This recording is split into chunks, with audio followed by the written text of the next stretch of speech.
Hi friends, Moto Plus YouTube ఛానల్కి స్వాగతం. ఇప్పటివరకు మన ఛానల్ని సబ్స్క్రైబ్ చేసుకోకపోతే దయచేసి సబ్స్క్రైబ్ చేసుకోగలరు. మీరు యూట్యూబ్లో చాలామంది ట్రైనర్స్ యొక్క ప్రిడిక్షన్ని, స్టాక్ మార్కెట్ ప్రిడిక్షన్స్ని చూస్తూ ఉంటారు. అవి చాలా ఇన్స్పైరింగ్గా ఉంటాయి. రేపు ఇలాగే మార్కెట్ జరుగుతుందేమో అనే విధంగా ఉంటాయి. కానీ మీరు ఆ వీడియోలో చెప్పినటువంటి లెవెల్స్ని బేస్ చేసుకొని తర్వాత రోజు కనుక ట్రేడ్ కనుక చేస్తే దాని ద్వారా మీరు బోల్తా పడవచ్చు, లేకపోతే మీరు సరైనటువంటి ఎంట్రీస్ దొరకపోవచ్చు, లేదంటే మీ స్టాప్ లాస్ని హిట్ అయ్యేటువంటి అవకాశం కూడా ఉంటుంది. ఒక్కొక్కసారి మీరు చూడండి, గత 3-4 నెలల నుంచి 4-5 నెలల నుంచి దాదాపుగా స్టాక్ మార్కెట్ క్రాష్ అయింది, ఆల్ టైమ్ హైకి వెళ్ళింది కాబట్టి క్రాష్ అవుతుంది అని చాలామంది ఎమినెంట్ అనలిస్టులు, స్టాక్ మార్కెట్ అనలిస్టులు చెప్పారు. అయినప్పటికీ కూడా స్టాక్ మార్కెట్ ఎక్కడా కరెక్షన్ అనేటువంటిది జరగకుండా దానంతటా అదే పైకి వెళ్ళిపోతూనే ఉంది. కావాలంటే మీరు చాలా ప్రీవియస్ వీడియోస్ మీరు చాలామంది ఎమినెంట్ అనలిస్టులని చూడవచ్చు. కానీ ఎందుకు ఇలా జరుగుతూ ఉంటుంది అని అంటే, స్టాక్ మార్కెట్ అనేటువంటిది ఒక యూట్యూబర్ చెప్పినట్టు, లేకపోతే ఒక సాధారణమైనటువంటి అనలిస్ట్ చెప్పినట్టు మూమెంట్స్ అనేటువంటివి జరగదు. స్టాక్ మార్కెట్ని మూవ్ చేసేది, దాన్ని తమ గ్రిప్లో ఉంచుకునేది big players. So big players ఆడేటువంటి గేమ్ ఎలా ఉంటుంది అని అంటే, వాళ్ళు లాభాలని స్వీకరించేటువంటి కోణంలోనే ఉంటుంది, కానీ వాళ్ళు నష్టాలు మూటగట్టుకునేటువంటి కోణంలో ఉండదు.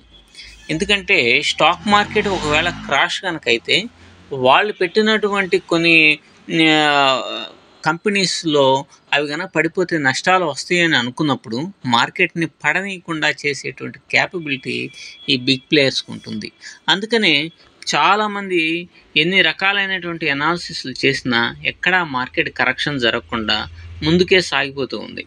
మీరు బ్యాంక్ నిఫ్టీలో బాగా బిగ్గా కరెక్షన్ చూస్తే మహా అయితే 1500 నుంచి 2000 మాత్రమే పాయింట్స్ మాత్రమే ఉంటుంది. నిఫ్టీలో 1000, బ్యాంక్ నిఫ్టీలో 2000 పాయింట్స్ కరెక్షన్ జరుగుతుంది. మళ్ళీ ఆ తర్వాత ఒక్క రోజులోనే 1000 పాయింట్లు కూడా పెరిగినటువంటి సందర్భాలు గత 1 వీక్లో చూసి ఉంటాం.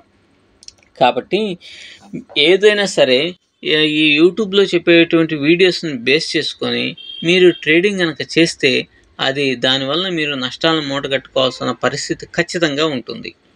కాబట్టి ప్రతి ఒక్క ట్రేడర్ చేయాల్సింది ఏంటంటే, ఎప్పటికప్పుడు అనాలిసిస్ అనేటువంటిది చేసుకుంటూ ఉండాలి. బిగ్ ప్లేయర్స్ ఎటువంటి గేమ్స్ ఆడుతున్నారో తెలుసుకుంటూ ఉండాలి.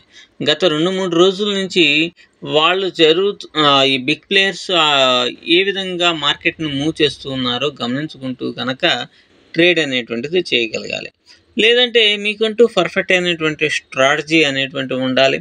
ఆ స్ట్రాటజీని బేస్ చేసుకుని రిస్క్ అండ్ రివార్డ్ రేషియోస్ పర్ఫెక్ట్గా కనుక ఉండి, బిగ్ ప్లేయర్స్ వెళ్ళేటువంటి దారిలో కనుక మీరు కనుక వెళ్ళగలుగుతా, స్టాప్ లాస్ను స్ట్రిక్ట్గా మెయింటైన్ చేయగలిగితేనే స్టాక్ మార్కెట్లో మీరు ఎక్కువ కాలం సస్టైన్ కాగలుగుతారు.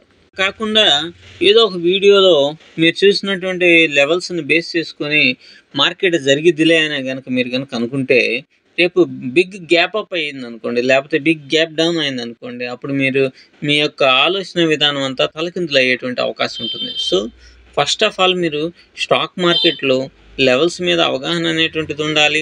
ఎక్కడ ఆర్డర్ బ్లాక్స్ ఉంటున్నాయో గమనించుకోవాలి.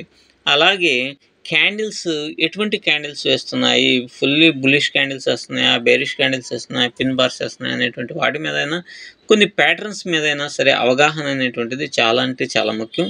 గుడ్డిగా ఏ ఒక్క వీడియోస్ని నమ్మేసేసి వాళ్ళు చెప్పినట్టుగా మీరు ట్రేడ్స్ చేస్తే మాత్రం చాలా ఇబ్బందికరమైనటువంటి పరిస్థితులు వస్తాయి అనటంలో ఎటువంటి సందేహం లేదు.